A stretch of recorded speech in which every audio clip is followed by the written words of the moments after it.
Simulan po natin ang ating bagong paksa ngayong umagang ito. So ang ating paksa ay makukuha po natin sa Romans chapter 12 verse 2. Basahin natin. Do not conform to the pattern of this world, but be transformed by the renewing of your mind. Diyos mo magpapala ng kanyang buhay, mabisa at makapangyarihang salita. Ang ating title, pakisulat po ninyo sa inyong mga comment section, mental fitness. Mahalagang meron tayong sapat, tama, at matinong kaisipan. Sapagkat ang sinasabi ni Apostol Pablo, huwag tayong aayon sa takbo ng sanlibutan ito, but be transformed by the renewing of our mind. Upang hindi tayo madala sa bulok na sistema ng takbo ng sanlibutan ito, kailangan po natin meron tayong transformative mindset. So mental fitness, the battlefield of internal cleansing or transformation. Tandaan po nating lahat that transformation always starts on the mind. Mahalagang ating kaisipan. Strong mind, straight mission for God's glory. Transformation always starts in the mind.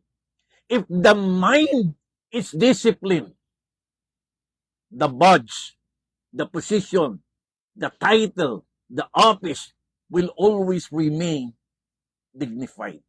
Kaya mahalaga tayong mga lingkod ng Diyos, lalo na mga lingkod ng ating bayan, ang ating mga kapulisan, o lakat ng namumuno, maging sa sekular, sa corporate.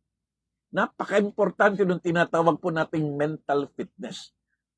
Ano kaya mangyayari sa isang simbahan, isang iglesia, isang bansa, o isang korporasyon ng namumuno ay walang tama, maayos, at matuwid na pag-iisip? Kumbaga, may tama ang kanyang kaisipan, napakadelikado. So ano po yung mga sangkap ng tinatawag nating mental fitness? Tatlong bagay, pakisulat niyo po. Number 1, ito yung tinatawag nating mindset management. Number 2, emotional management. And number 3, motive management.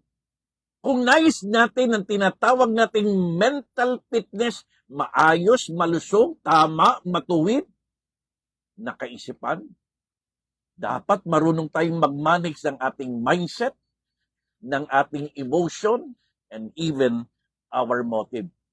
Internal cleansing or transformation is not just about removing scalawags, enforcing discipline, or implementing new policies. But transformation or internal cleansing is about fixing the battlefield inside our mind.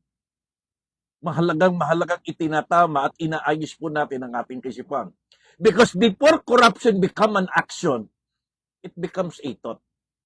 Before abuse of authority becomes a scandal, it is first a mindset. Real war is not on the outside. It's always inside our mind. In other words, if the mind is corrupt, the system will collapse.